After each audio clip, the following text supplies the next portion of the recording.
네, 아버지 하나님, 저희가 매주일 사실 주님의 부활을 또 기념하지만 오늘 또 특별히 참 시기가 또 주께서 부활하신 그러한 때라 주님의 부활을 다시금 묵상하고 또 기뻐하는 시간을 갖고자 합니다. 우리 교우들 가운데 이 부활의 날에 정말 하나님께서 주시는 그 부활의 기쁨과 능력을 경험하는 일이 가득하게 하시기를 간절히 기도합니다. 주님, 믿음이 없는 자들에게는 하나님께서 믿음을 주시고 또 참 마음이 낙심되고 어려워서 참 시험 가운데 있는 자들은 부활의 생명을 주셔서 그 시험을 이기게 하시고 주님, 육신의 질병으로 고통하는 자들에게 부활의 생명을 허락하시사 주님, 이 육신까지도 새롭게 되는 그런 은혜를 주십시오. 참으로 사방에서 막힌 담처럼 참 막혀있는 참 그런 답답한 상황 가운데 처해 있는 교우들이 있다고 하면 또 하나님께서 부활의 생명을 주셔서 잘 견디게 하실 뿐 아니라 또 그러한 상황도 변화시키시는 하나님의 전능하심을 경험할 수 있도록 허락하여 주십시오.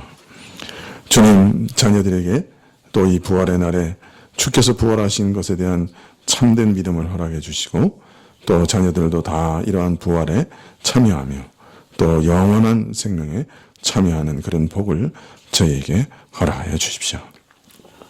이 교회 가운데도 주님 오래 묵은 것들을 다 벗어버리고 주님의 부활의 능력을 경험하는 그런 은혜가 주어지게 하여 주십시오.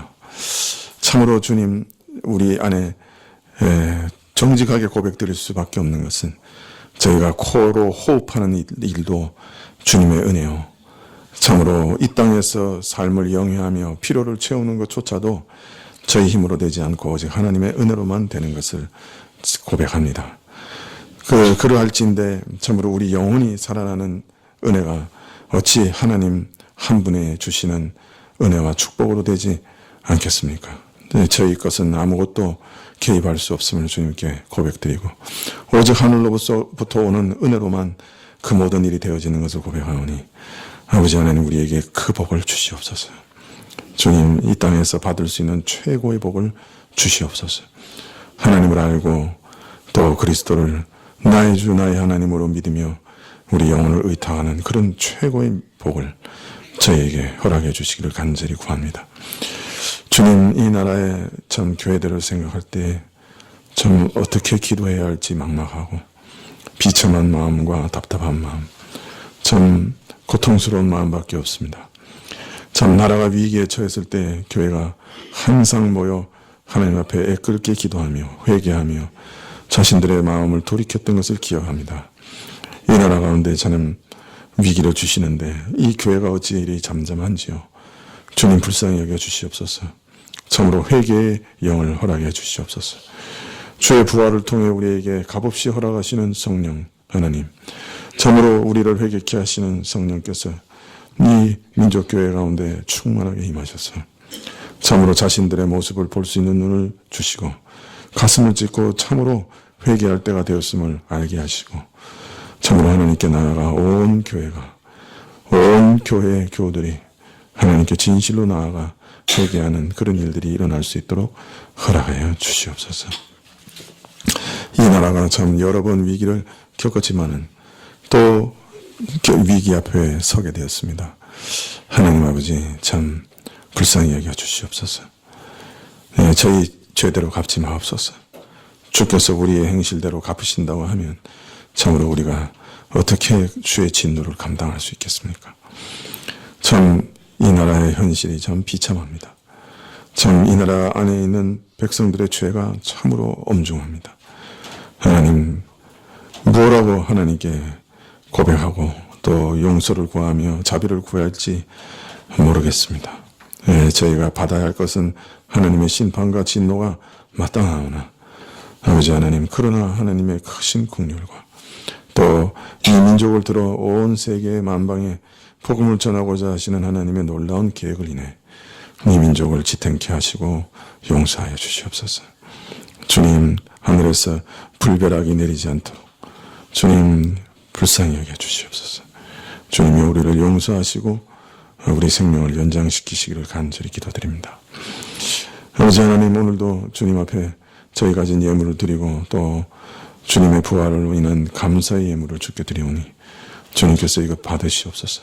예, 저희 전부를 드리는 헌금이오니 또 저희가 마음을 드리는 감사이오니 주님, 저희 마음과 저희 전부를 받으시기를 원하옵고 주께서 저희를 보호하시고 인치시기를 구합니다. 주님, 찬양하는 데 힘주시고 또 말씀을 들을 때 주의 성령께서 함께하여 주옵소서. 또 성찬을 나눌 때 주께서 역사하여 주시옵소서. 모든 것 주께 의탁하옵고 예수님 이름으로 기도합나이다. 아멘. 예, 말씀은 요한복음 20장 24절부터 31절까지 말씀입니다.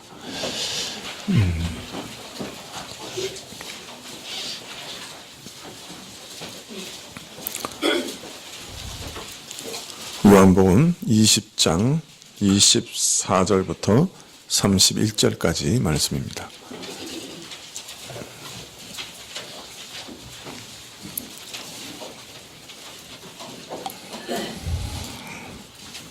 네, 요한복음 20장 24절부터 찾으신 줄 알고 봉독해 드리겠습니다. 신약 184쪽입니다.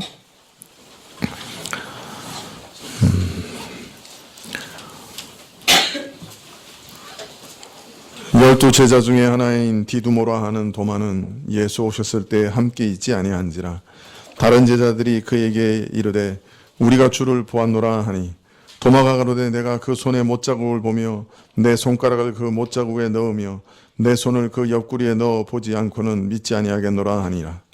여드레를 지나서 제자들이 다시 집안에 있을 때 도마도 함께 있고 문들이 닫혔는데 예수께서 오사 가운데 서서 가라사대 너희에게 평강이 있을지어다 하시고 도마에게 이르시되 내 손가락을 이리 내밀어 내 손을 보고 내 손을 내밀어 내 옆구리에 넣어보라. 그리하고 믿음 없는 자가 되지 말고 믿는 자가 되라. 도마가 대답하여 가로되 나의 주시오 나의 하나님이시니이다. 예수께서 가라사대 너는 나를 본고로 믿느냐? 보지 못하고 믿는 자들은 복되도다 하시니라. 예수께서 제자들 앞에서 이 책에 기록되지 아니한 다른 표적도 많이 행하셨으나 오직 이것을 기록함은 너희로 예수께서 하나님의 아들 그리스도이심을 믿게 하려 함이요 또 너희로 믿고 그 이름을 힘입어 영생을 얻게 하려 함이니라. 아멘.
아멘. 감사합니다. 예수님께서 부활하신 첫날 저녁에 제자들이 여전히 유대인을 두려워하면서 어느 집에 숨어 있었습니다. 집의 문들을 모두 닫아 걸고 있었죠. 모르겠습니다. 창문의 문, 방문의 문, 그걸 다 닫아 놓은 것을 표현하는 것인지 모르지만 여기서 문들은 복수예요. 아마 여러 겹의 문들을 집에 들어오는 모든 정문부터 모든 문들을 다 걸어 잠가 놓고 있었던 것 같습니다. 그런데 갑자기 그 방 안에 예수님께서 서셨습니다.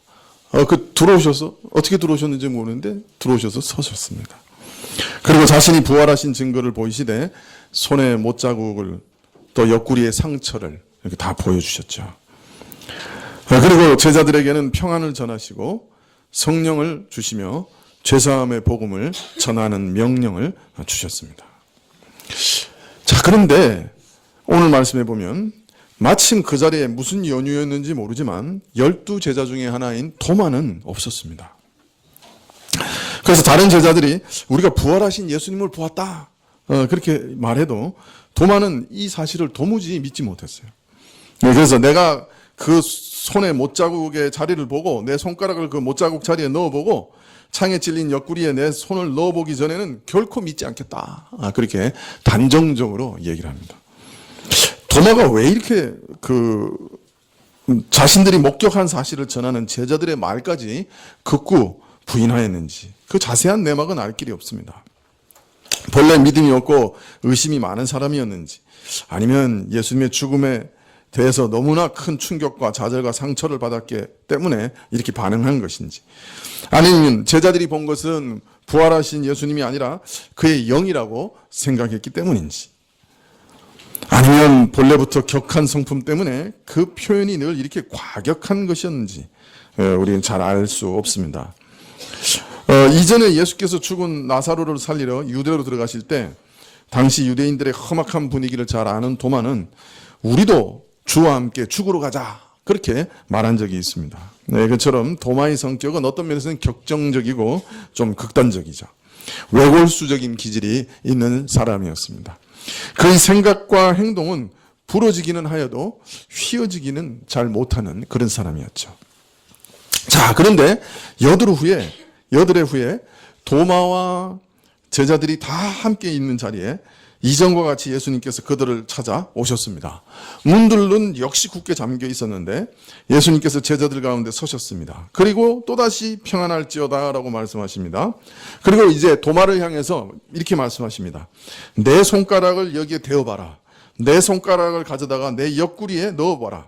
그리하여 믿음이 없는 자 되지 말고 믿는 자가 되라. 그렇게 말씀하십니다. 예수님께서는 자신의 부활이 단순히 영이 아니라 육신을 가진 부활이요. 상체에 손을 넣어 만져볼 수 있는 그런 몸을 가진 부활이다 하는 것을 보여주신 것이죠. 그 성격이 격정적이고 극단적인 도마는 불신앙에서 믿음으로 돌아서는 것도 마치 부러지는 것처럼 하였습니다. 이 말씀을 듣자 도마는 즉시 주를 향해 고백하되 나의 주 나의 하나님이십니다 하고 아주 격정적으로 고백합니다. 우리가 잘 아는 말씀인데요. 자, 그런데 여기서 한 가지 생각해 볼 게 있습니다. 예수님께서 처음 부활하시고 그날 제자들에게 처음 나타나셨을 때 왜 하필 의심 많은 도마가 없을 때 오셨을까요?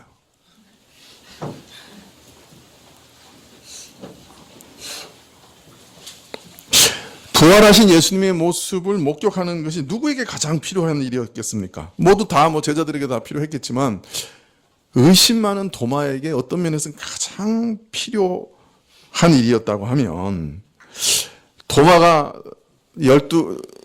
나머지 10 제자와 함께 모일 때까지 좀 기다려 주실 수 없었을까요?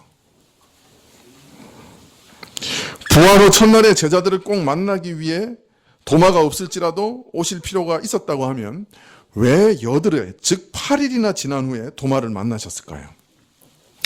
좀 더 빨리 오실 수는 없었을까요? 사정이 있어 8일 동안이나 제자들이 한자리에 모일 기회가 생기지 않았다고 하면 왜 베드로나 야고보처럼 도마에게는 개인적으로 만나주지 않으셨을까요? 아니, 전능하시고 모든 것을 조정하실 수 있는 하나님께서 도마가 첫날에 제자들과 함께 있을 수 있도록 도마의 일과 일정을, 마음을 조정하실 수 없었을까요?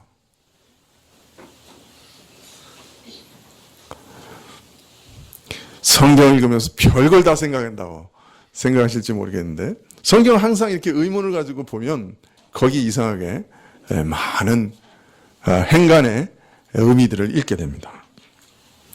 제가 보기에는 예수님께서 의도적으로 어떤 면에서 도마가 없을 때 오신 것 같아요. 그냥 제 생각입니다. 그리고 8일 후에 의심하는 도마를 만나시고 또 이 사건을 통해 오고 오는 교회에 무엇인가 중요한 메시지를 전하려고 했던 것이 아닌가. 그런 생각이 듭니다. 여러분은 어떻게 생각이 드세요? 의심하는 도마를 통해 그러면 예수님께서는 어떤 메시지를 전달하고 싶으셨는가? 오고 오는 모든 세대에 오늘은 그것을 살펴보려고 합니다. 자, 예수님께서 자신이 도마가 없을 때 자신을 이렇게 보이신 첫 번째 이유는 아마도 이 도마처럼 자신을 의심하고 의혹하는 자들을 예수님께서는 매우 긍휼히 여기시고 여전히 사랑하시는 분이시다 하는 것을 계속해서 오고 오는 세대에 보여주시고 싶었던 것이 아닌가, 그렇게 짐작해 갑니다. 예수님께서는 자신의 부활을 의심하고 심지어는 부정하는 도마를 그러나 끝까지 사랑하셨습니다. 의심하는 것도 아시면서, 고집 부리는 것도 아시면서 그를 다시 찾아주셨습니다. 만지고 싶으냐? 상처를 만지고 싶으냐? 만져봐라. 그리고 믿는 자가 되라. 정말 얼마나 귀한 말씀입니까? 얼마나 놀라운 은총입니까? 예수님은 오히려 도마의 마음을 이해하셨습니다. 네. 여러분, 어떤 사람이 여러분을 믿어주지 않을 때 여러분 기분은 어떻습니까? 좋습니까? 나쁩니까? 물어보나? 만하죠. 참 일반적으로 생각하면 의심받는 것처럼 괴롭고 기분 나쁜 일은 없습니다. 내가 가진 진실과 확실한 사실을 다른 사람이 의심할 때 그보다 더 괴로운 일은 없죠. 아무리 말을 해도 믿지 않아요. 그래서 참 불쾌해지죠. 네. 그런데 예수님은 자신을 의심하고 믿지 않는 자를 정죄하지 않으시고 너 왜 믿지 않아? 하고 매몰차게 끊어내지 않으셨습니다. 여전히 긍휼히 여기시고 여전히 참으시고 여전히 사랑하셨죠. 오히려 의심을 해결해 주시기 위해서 찾아오시고 모든 수단을 다 동원하십니다. 만져보고 싶으면 만져보고 손을 넣어보고 싶으면 손을 넣어보라고. 그리고 그래서 믿는 자가 되라고. 그의 의혹과 의심을 다 풀어주시고 충족시켜 주셔서 믿으라고 그렇게 권고하고 계십니다. 도마에게 오셨던 예수님은 오늘 우리에게도 오십니다. 저는 그것을 확실히 믿습니다. 두려워하며 의심에 쌓여 있고 풀리지 않는 의혹 가운데 고통하는 자들을 예수님은 그냥 내버려 두시는 분이 아니십니다. 그러한 자들을 찾아오시는 분입니다. 의심에 쌓여 있을 때 도움을 구하는 자를 그냥 모른 척 하시는 분이 아닙니다. 그를 도와 확신을 갖도록 도와주십니다. 믿음 없는 자가 되지 말고 믿는 자가 되라고 오늘도 우리를 권고하십니다. 우리가 의심할 때, 우리가 시험에 빠져 있을 때, 우리가 정말 공경에 처해 있을 때, 우리가 병들었을 때, 우리의 믿음이 바닥에 떨어지고 우리의 믿음이 무너질 때 주님은 우리를 찾아와 주십니다. 우리를 위로해 주시고 우리를 지켜주십니다. 저는 이런 예수님의 크신 긍휼을 참 수도 없이 체험한 사람입니다. 저는 처음 믿을 때부터 참 의심이 많았습니다.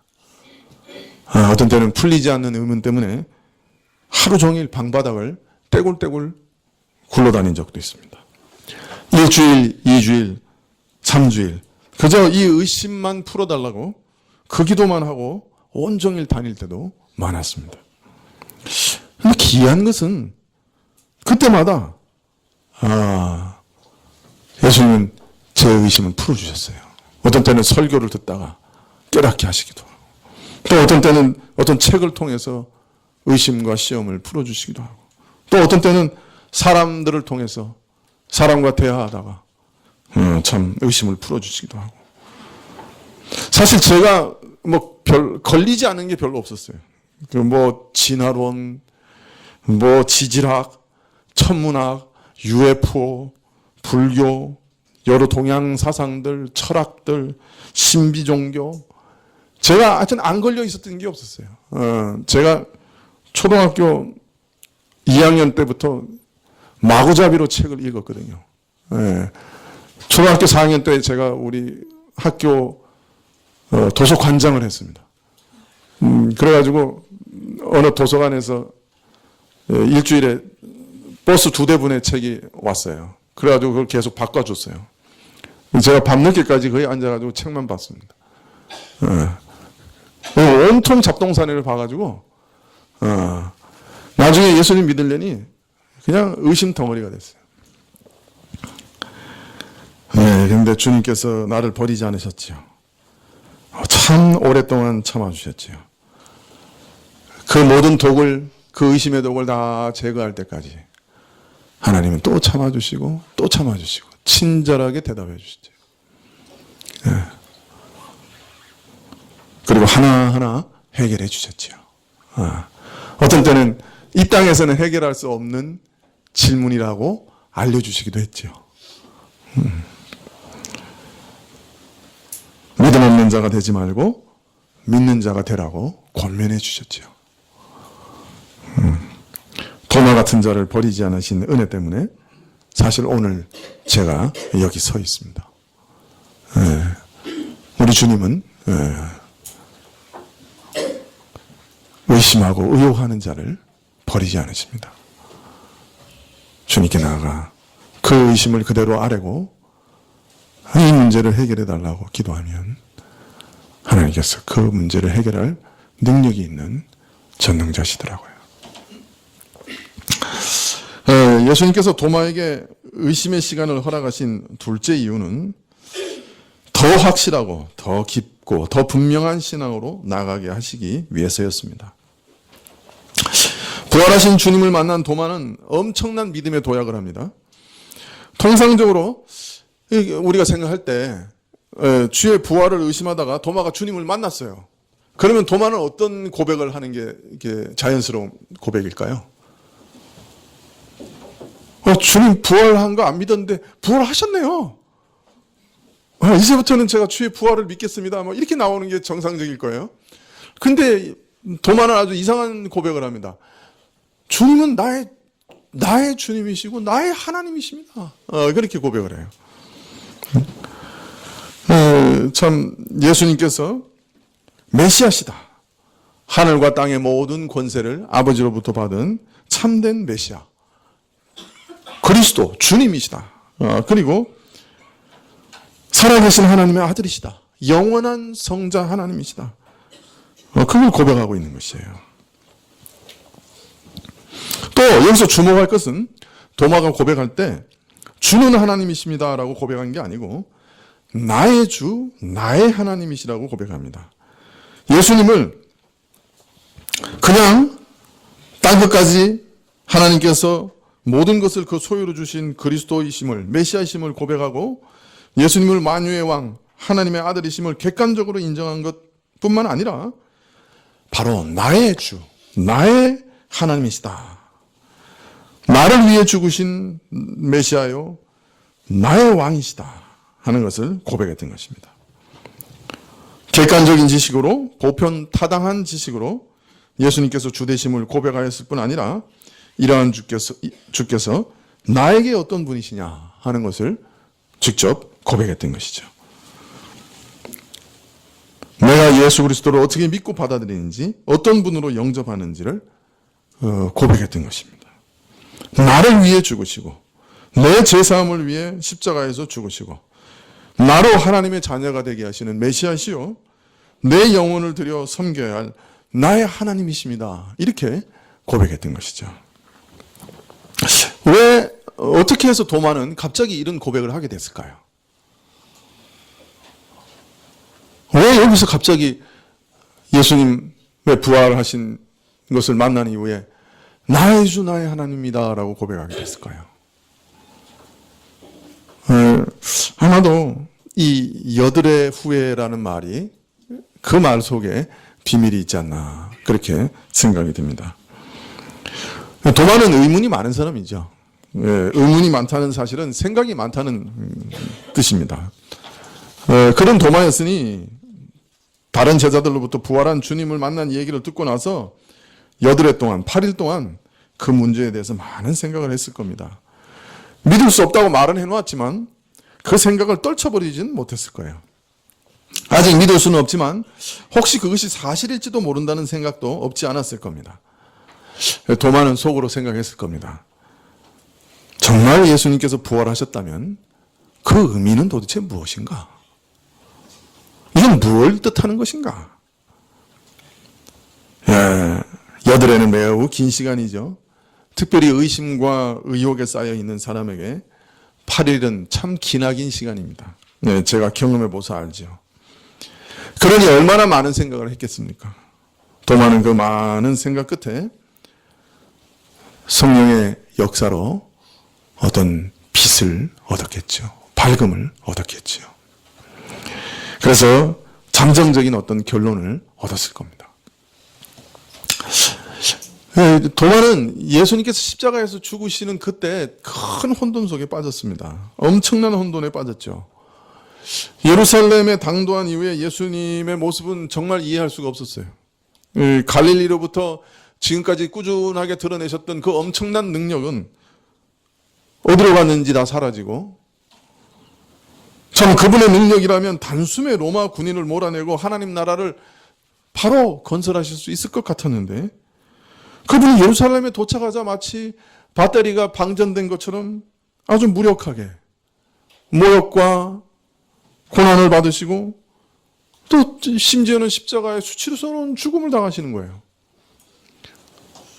아니, 그저 기도하시고 떡을 떼면 보리떡과 물고기 몇 개를 가지고 5,000명을 먹이시는 분이셨는데, 죽은 자를 명하니 걸어 나왔고 안진뱅이가 일어나고 날 때부터 보지 못했던 자가 보는 그런 기적을 일으키신 분인데, 수도 없이 따라다니면서 그런 것들을 보았는데 그 전능하신 능력을, 그런데 예루살렘에 들어오시자마자 그런 능력은 삽시간에 없어진 것 같았어요.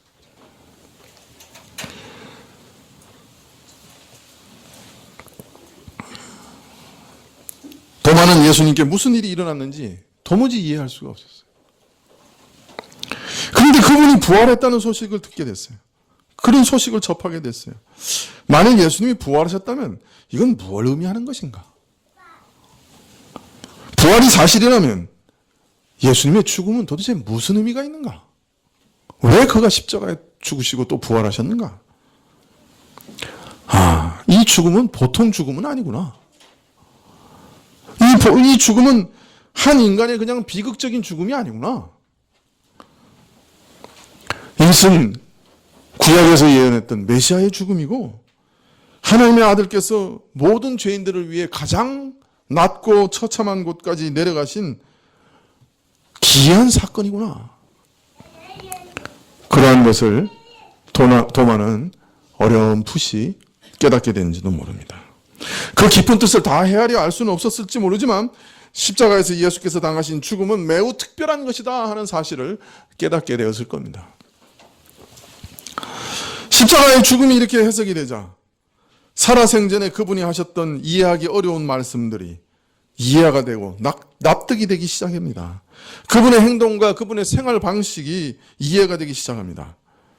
사실 오늘날도 예수님의 탄생부터 십자가의 죽음까지만 두고 예수님의 말씀과 행적을 살펴보면 이 정상적인 판단력을 가진 사람이라면 심각한 지적 딜레마에 빠지게 됩니다. 그분은 정상적인 인간으로는 해명할 수 없는 말들을 많이 했고 그런 행동들을 많이 하십니다. 자, 그렇다면 그분은 인간의 몸을 입은 하나님이거나 과대망상증 환자이거나 둘 중에 하나일 수밖에 없습니다. 영문학자이자 기독교 변증가인 C.S. 루이스가 순전한 기독교라는 책에서 이 사실을 잘 지적하고 있습니다. 많은 이들이 예수님을 위대한 도덕 교사라고 생각하는데 그것은 복음서를 제대로 읽어보지 못했기 때문이다.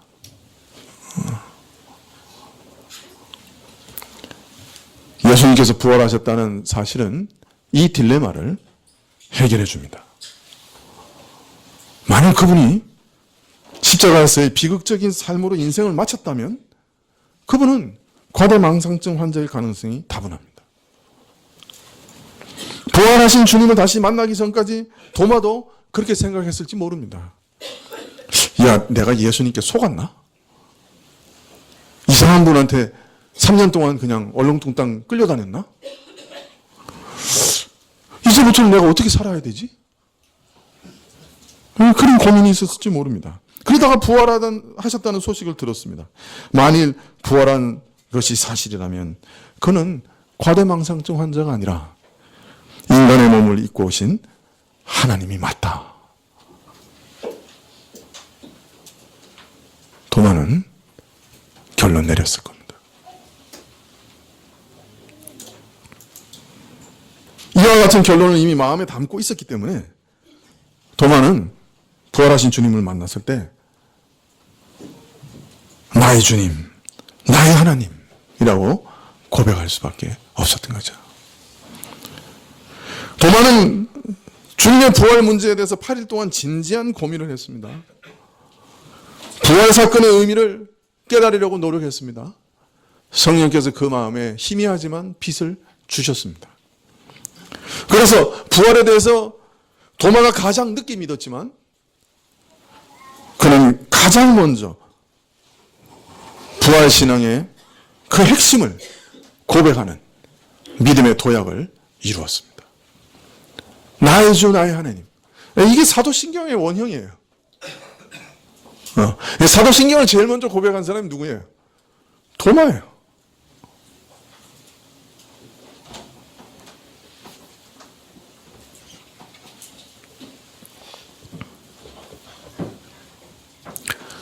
도마의 고백은 부활의 주님을 만난 우리의 고백이기도 해요.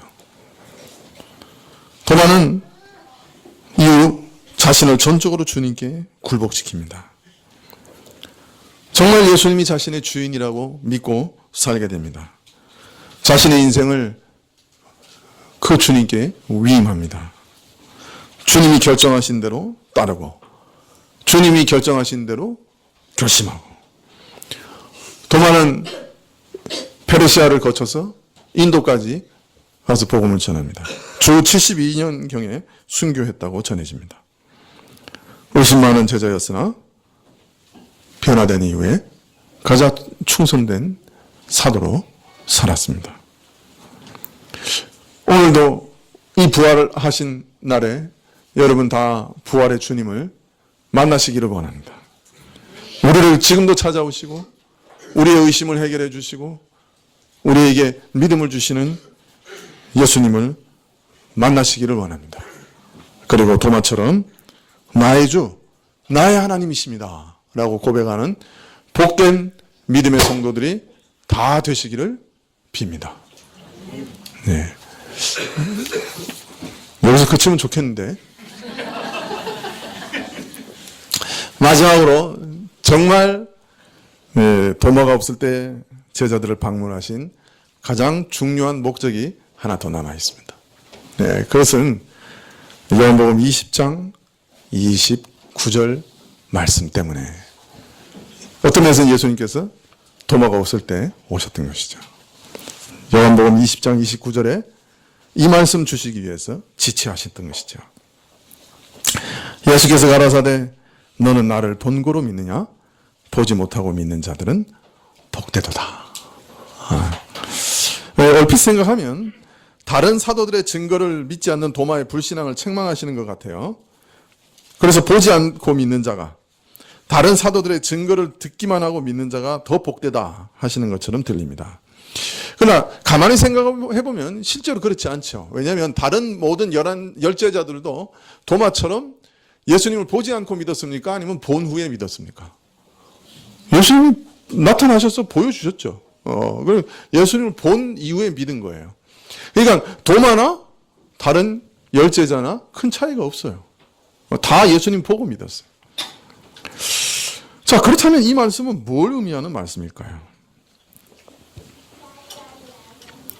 이 말씀은 먼저 도마처럼 부활하신 예수님을 직접 뵙고서 믿는 경우를 언급한 다음에 이렇게 보지 못하고도 믿는 자들에게 대하여 말씀하신 것은 믿음은 보지 못하고서도 얼마든지 가능한 것임을 알리시는 말씀이라고 할 수 있겠습니다.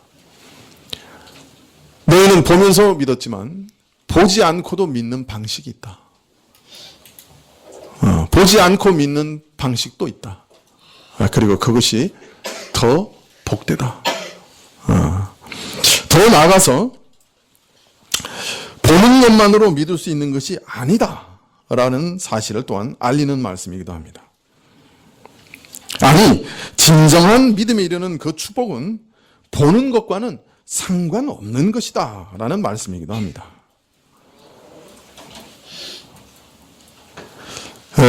진정한 믿음에 이르기 위해서는 보는 것과는 다른 그것 이상의 무엇이 주어져야만 된다는 말씀이기도 한 것이죠. 절대로 믿지 못하겠다고 했던 도마가 그 불신앙을 깊고 기이한 믿음으로 바꾸게 된 것은 사실은 도마의 경험도 아니고 도마가 8일 동안 고민한 것 때문이도 아니죠. 그 8일 동안 성령께서 그의 마음에 역사하셨기 때문이죠. 부활을 믿게 된 다른 모든 사람들의 경우와 마찬가지로 도마의 마음에 성령께서 역사하신 결과로 도마가 부활하신 예수님을 믿게 된 것이죠. 오늘 보지 못하고 믿는 사람들이 복되다 하는 말은 바로 그것을 의미하시는 것이죠. 물론 사도들은 보는 것이 그들의 사명이었습니다. 내가 너희에게 나의 부활을 친히 목격하고 경험하게 한 것은, 눈으로 보고 만져보게 한 것은, 같이 떡도 먹고 생선도 먹은 것은 부활에 대한 확실한 증거를 갖고 너희가 내 부활의 목격자가 되라는 말씀입니다. 그러나 눈으로 보고 감각하고 그래서 확인하는 것, 이것은 우리 하나님께서 우리에게 부여하신 존재 양식이기 때문에 우리는 이것을 통해서 사실을 확인합니다. 역사적 사실의 근거를 부여합니다. 그러므로 역사적 사실을 인지하기 위해서는 보는 것이 필요합니다. 그러나 그것은 역사적 사실을 인정하는 것에 보통 그치게 됩니다. 부활하신 예수님을 만나고 부활하셨다는 사실을 인지할 수 있습니다. 그러나 나의 주, 나의 하나님이십니다 라고 자기 영혼을 맡기는 일은 성령이 아니시면 불가능합니다. 역사적 사실에 대한 증언자들로 예수님은 12사도를 택하셨습니다. 500의 형제에게 일시에 보여주셨습니다. 그러나 근본적으로 그리스도의 부활에 대한 믿음은 그런 경험의 차원을 넘어서는 것입니다. 육안으로 확인하는 것이 우리 인생의 존재 양식이라. 그래서 역사적 사실을 그런 방식으로 인지하고 증언하는 것이 제자들의 사명이었지만, 그러나 참된 믿음을 위해서는 궁극적인 능력이 필요한 것이었습니다.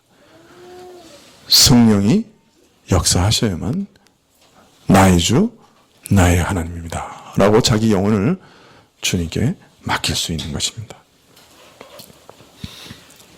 그리고 이후 모든 시대를 통하여 그리스도의 부활을 증거하여 그리스도를 믿게 하는 통상적인 방식은 예수님께서 일일이 믿는 사람에게 자신을 감각할 수 있는 방식으로 계시하고 나타내는 그런 방식이 아니라, 그리스도의 부활을 직접 목격한 목격자들, 직접 경험한 자들이 증언하는 간접적인 증언을 통해 이루어지게 하셨던 겁니다. 믿게 하셨던 것이죠. 성령께서 이 간접적인 증언의 과정에서 역사하셔서 우리에게 믿게 하시는 것이죠. 그래서 예수님을 육안으로 볼 수 없는 후세 사람들도 그 말씀의 선포와 복음 증거를 통해 성령께서 역사하심을 따라 말씀을 믿어 순종하며 구원을 얻을 수 있게 된 것이죠. 많은 분들이 처음 예수님 믿을 때 하나님을 내 눈에 보여주시오, 그러면 믿겠습니다, 그렇게 말하는 사람들도 있고, 또 그렇게 심지어 기도하는 사람들도 있습니다. 그러나 보아도 믿지 못합니다. 육적 감각은 분명히 그것을 감각해도 진심으로 믿지 못하는 사람들이 많습니다. 왜냐하면 참된 믿음은 그 영혼, 우리 죽은 그 무지한 영혼을 하나님이 다시 살리시고 그 말씀이 진리인 것을 알게 하시고, 그래서 그 은혜를 간절히 사모하게 하셔서 영접할 때 생기는 것이기 때문입니다. 그래서 바울은 구원 얻는 참된 믿음을 가리켜 하나님의 능력으로 생긴 것이다, 성령께서 마음을 열어 생기는 것이다, 그렇게 말씀하십니다.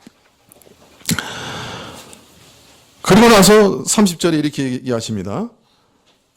예수께서 제자들 앞에 이 책이 기록되지 아니한 다른 표적도 많이 행하셨으나 오직 이것을 기록함은 너희로 예수께서 하나님의 아들 그리스도이심을 믿게 하려 함이요 또 너희로 믿고 그 이름을 힘입어 생명을 얻게 하려 함이라. 이걸 보면 이걸 보통 뭐라 그럽니까? 문학적으로 에필로그라고 하나요? 그죠? 그러면 요한복음이 어떻게 여기서 끝나야 돼요, 사실. 근데 요한복음 이상해요. 21장이 따로 나와요. 근데 왜 갑자기 이 말씀이 툭 튀어나오는 걸까요? 그것은 바로 보지 못하고 믿는 자가 복이 있다는 말이 무슨 의미인지 설명하시는 말씀이거든요. 그래서 이 말씀이 여기 나와 있는 거예요.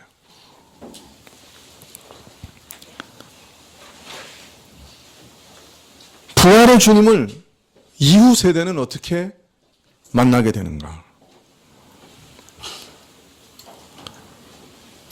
예수님께서 일일이 그 부활하신 모습을 사람들에게 증거하시고 보여주지 않으실 것인데, 그렇다면 이후 세대는 어떻게 부활하신 예수님을 만나고 믿을 수 있는가?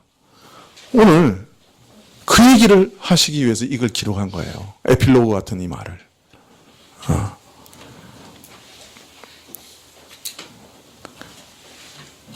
오직 31절에 이것을 기록함은 너희로 예수께서 하나님의 아들 그리스도이심을 믿게 하려 함이요.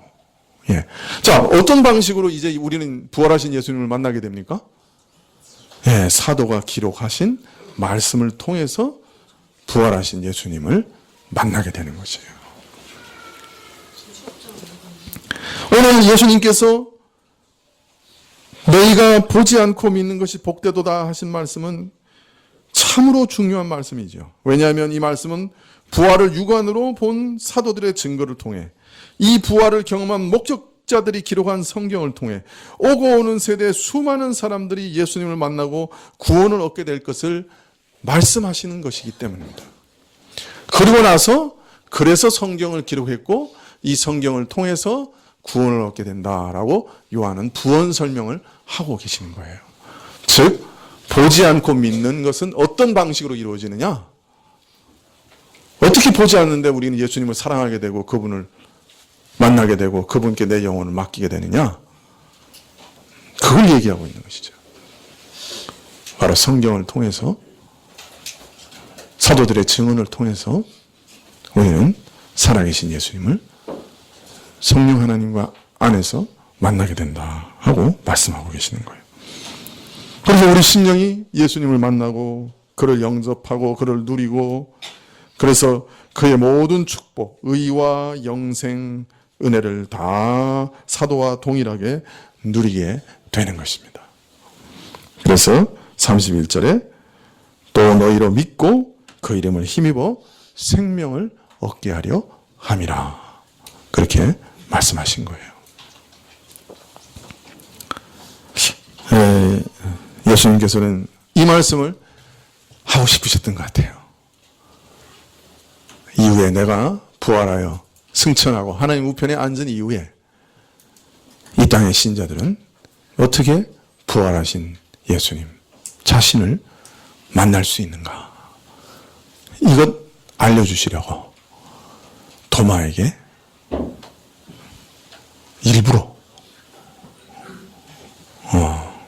보여주시지 않으셨다가 8일 후에 자신을 보여주신 것이 아닌가, 그렇게 생각이 듭니다.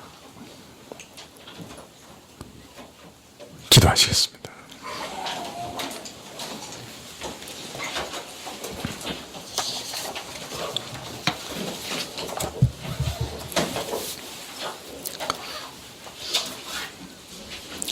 육신의 눈은 띄어 있으나 영혼의 눈은 희미한 우리가 늘 이 땅의 것은 확실하다고 믿고 이 땅에 모든 존재하는 것보다 더 확실한 영적인 세계와 주님은 의심합니다.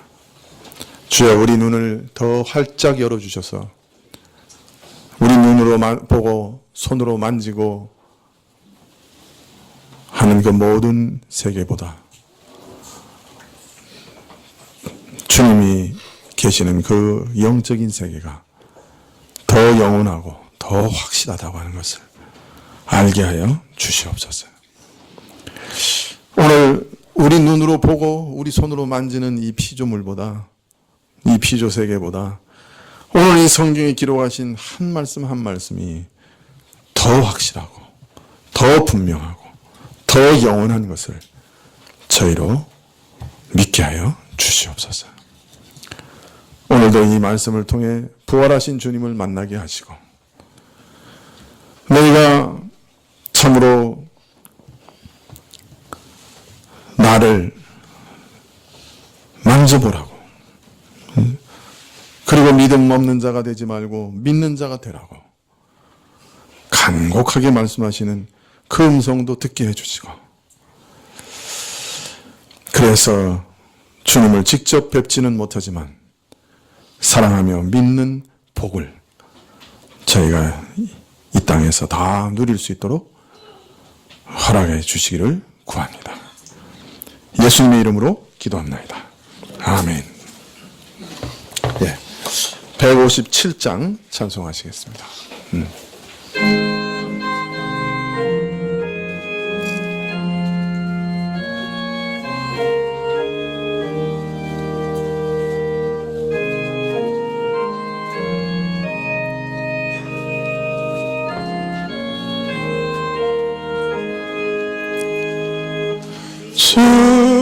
즐겁도다 이날 세세의 할말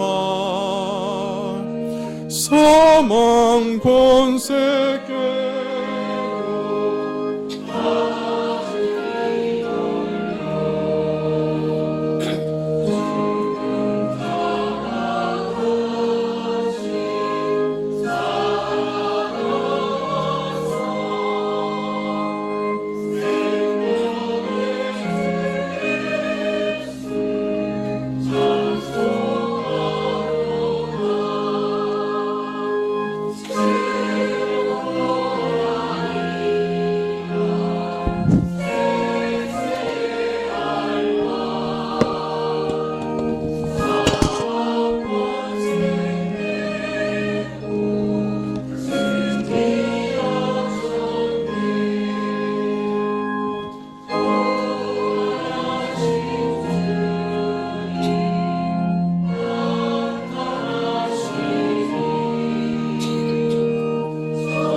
새 옷 입었네. 꽃은 만발하고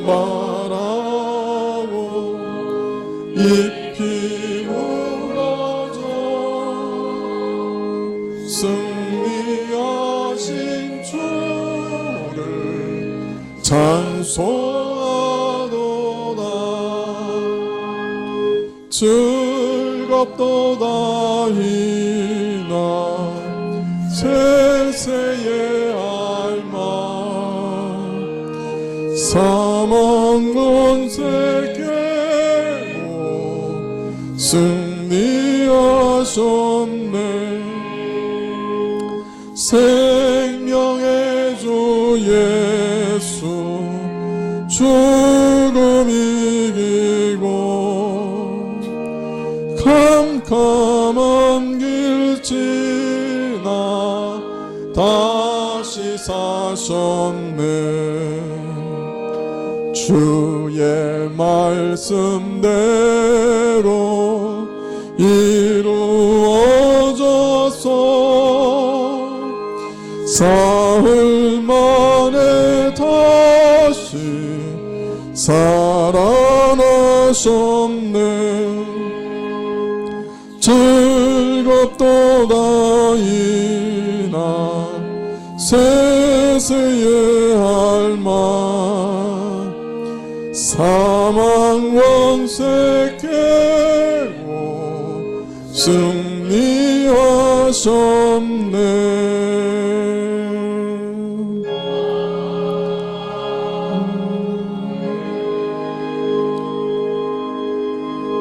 예, 성찬식을 거행하겠습니다. 예수께서 이르시되 내가 진실로 너희에게 이르노니 인자의 살을 먹지 아니하고 인자의 피를 마시지 아니하면 너희 속에 생명이 없느니라. 내 살을 먹고 내 피를 마시는 자는 영생을 가졌고 마지막 날에 내가 그를 다시 살리리니 내 살은 참된 양식이요 내 피는 참된 음료로다. 내 살을 먹고 내 피를 마시는 자는 내 안에 거하고 나도 그 안에 거하나니 살아계신 하나님께서 나를 보내심에 내가 아버지로 인하여 사는 것 같이 나를 먹는 그 사람도 나로 인하여 살리라. 이것은 하늘로서 내려온 떡이니 조상들이 먹고도 죽은 그것과 같지 아니하여 이 떡을 먹는 자는 영원히 살리라. 아멘. 이 성찬식은 예수님의 살과 피를 우리가 먹는 예식입니다. 비록 우리가 떡과 포도주로 상징된 것을 먹고 마시지만 그러나 이것은 예수님의 살과 피를 상징합니다. 우리가 이것을 입으로 먹을 때 사실은 성령께서 예수님의 살과 피를 먹는 것 같은 실제적인 은혜를 우리에게 주십니다. 그래서 우리는 예수님과 연합하게 됩니다. 예수님과 하나 됩니다. 예수님 안에 있고 예수님은 우리 안에 계시게 됩니다. 그래서 우리가 하나님께 나아갈 때 우리는 마치 예수님이 하나님께 나가는 것처럼 나가게 됩니다. 그래서 담대하고 당당함으로 언제든지 하나님께 나갈 수 있게 됩니다. 예수님이 내 안에 계시고 내가 예수님 안에 있기 때문에 나는 온전히 예수님과 연합됩니다.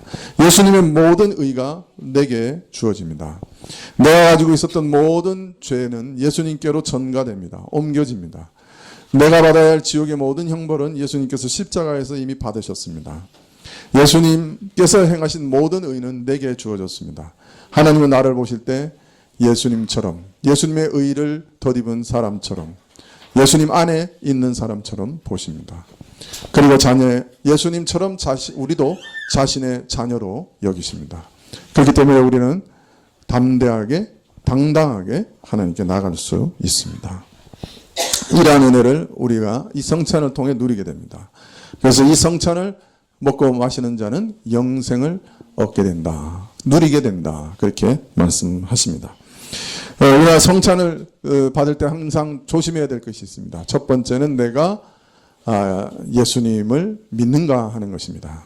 믿는 사람만 예수님을 이 성찬에 참여할 수 있습니다. 내가 죄인이고 나는 이제 예수님께 내 영혼을 맡기겠습니다. 고백하는 사람만 성찬에 참여할 수 있습니다. 두 번째는 성찬에 참여할 때 조심할 게 있습니다. 내가 죄를 회개하지 않고 성찬에 참여하면 내가 내 죄를 먹고 마시는 것처럼 된다고 말씀하셨습니다. 내가 아직 범죄하고 고집하면서 회개하지 않는 것이 있는가 살펴보고 회개하고 성찬에 참여하시는 것, 그것이 옳습니다. 누군가를 미워하고 있는데 내가 용서하지 않고 있다면 용서하고 성찬에 참여하고 또 화해하는 것이 옳습니다. 오늘 성찬에 참여하기 전에 우리가 잠시 우리 자신을 돌아보고 성찬에 참여하도록 하십시다. 같이 기도하면서 우리 자신을 혹시 성령께서 알려주시는 것이 있는가 돌아보고 성찬에 참여합시다.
자비로우신 하나님 아버지, 영광과 존귀와 감사와 찬송을 아버지께 드립니다. 우리를 구속하시려고 독생자 예수 그리스도를 이 땅에 보내시고 십자가 위에서 친히 그 고난과 수욕을 당하게 하시고 돌아가게 하심으로 우리를 죄와 사망에서 해방시켜 주신 사랑의 하나님 아버지, 이제 하나님 앞에 구속함을 입은 저희 무리들이 하나님의 사랑과 그리스도의 은혜를 기억하면서 이 거룩한 예식에 참여코자 하오니 하나님께서 성령으로 우리 가운데 충만케 하옵소서. 이제 저희들이 주님이 제정하신 이 거룩한 성례에 동참하면서 주님의 몸과 주님의 피를 대할 때 우리의 심령이 새로워지고 우리의 삶이 변화되게 하시고 예수 그리스도의 고난과 죽으심 그리고 부활과 승리를 기념하는 거룩한 성례가 되게 하옵소서. 그러므로 이후에 주 안에 더 깊은 영적인 교제와 사랑이 있게 하시고 또한 승리가 있게 하여 주시옵소서. 심지어 우리 육신의 연약함까지도 하나님께서 치료하여 주시옵소서. 주 예수 그리스도의 이름으로 기도합나이다. 아멘. 이제 분병하겠습니다. 성례는 세례를 받으신 분, 유아 세례를 받으시고 입교하신 분만 받으실 수 있습니다. 혹 다른 교회에서 오신 분이라도 세례를 받으신 분들은 참여하실 수 있습니다. 기도하시겠습니다. 주 예수 그리스도께서 잡시던 날 밤 떡을 가지사 축사하시고 제자들에게 떼어 주셨습니다. 주의 분부하심을 따라 나도 여러분에게 이 떡을 나누어 드리고자 하오니 십자가를 묵상하며 거룩한 이 성찬에 참여하시기를 바랍니다. 아버지 하나님, 참으로 이제 이것이 내 몸이라 이것을 행하여 나를 기념하라 하신 주님의 뜻을 받들어 거룩한 성찬을 저희에 참여하고자 하오니 우리에게 긍휼을 베풀어 주시옵소서. 떡을 나눌 때 주의 몸을 대함과 같이 신령한 은혜가 넘치게 하시고 참여하는 자들의 생명의 능력을 확신케 하시고 그리스도와 온전히 연합되어 그리스도께서 내 안에 있고 내가 그리스도 안에 있음을 확신하게 하옵소서. 예수님의 이름으로 기도합나이다. 아멘.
받고자 하셨는데 못 받으신 분이 계시면 손들어 펴주시기 바랍니다.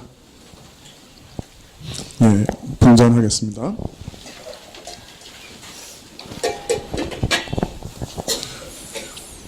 우리 주님께서 식후에 잔을 가지사 축사하신 후에 제자들에게 주시며 가라사대 이 잔은 나의 피로 세운 새 언약이니 이것을 행하여 마실 때마다 나를 기념하라 하셨습니다.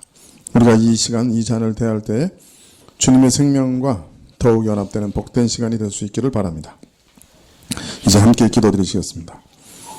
내 살을 먹고 내 피를 마시는 자는 영생을 가졌고 마지막 날에 내가 다시 그를 살리라 하신 주님, 이제 이 잔을 통해 우리가 주님의 사랑에 이르고 이 피에 참여함으로 생명에 이르고자 하오니 주여 더욱 큰 은총을 우리에게 허락하여 주옵소서.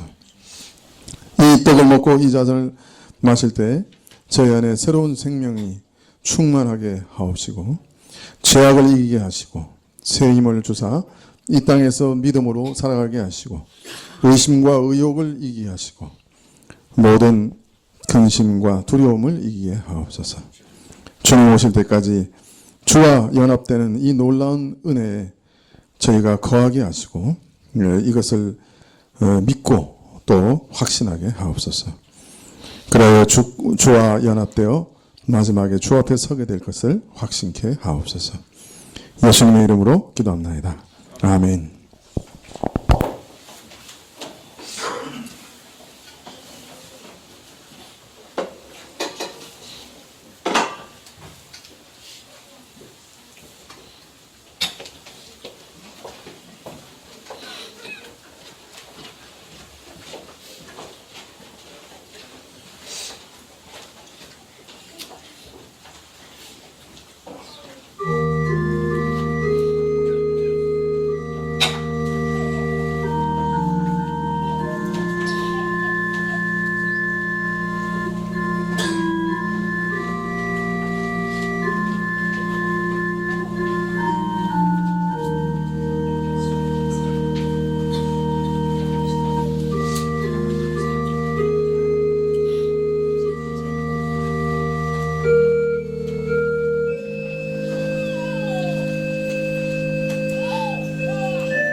예, 떡에 참여하셨는데 잔을 받지 못하신 분이 계시면 손 들어 주십시오. 네, 찬송 285장 찬송하시겠습니다.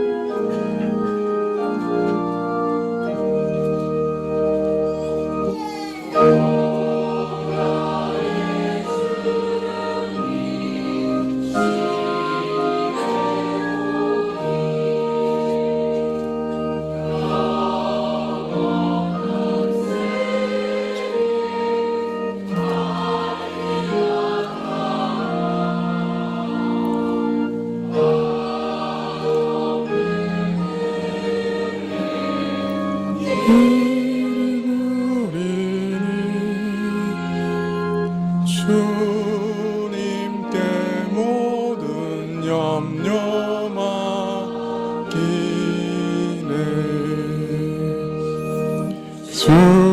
주님의 떡을 내가 먹으며 주님의 잔을 내가 마시고 근심의 짐을 벗어버리니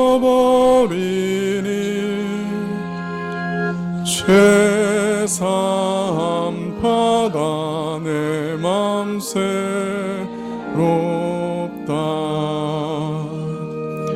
주 예수 밖에 동업사와 주님의 팔에 의지합니다. 주 권능으로 힘이 솟아서 나 주 안에서 만족합니다.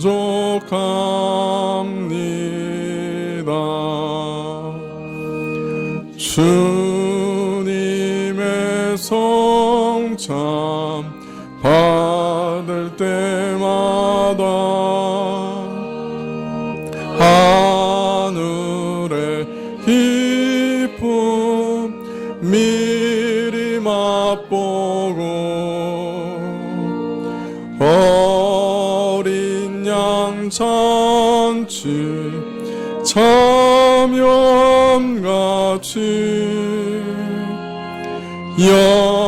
영원한 축복 내가 누리리.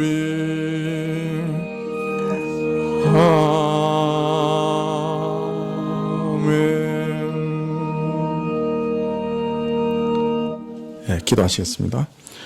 지금은 우리 주 예수 그리스도의 은혜와 하나님 아버지의 크크신 사랑과 이 은혜와 사랑을 깨닫게 하시고 누리게 하시는 성령님의 교통하시고 역사하심이 오늘 부활의 날을 기념하며 주님 앞에 참으로 나의 주 나의 하나님이십니다 고백하고 머리 숙인 주의 백성들 위해 지금부터 영원까지 함께 계실지어다. 아멘.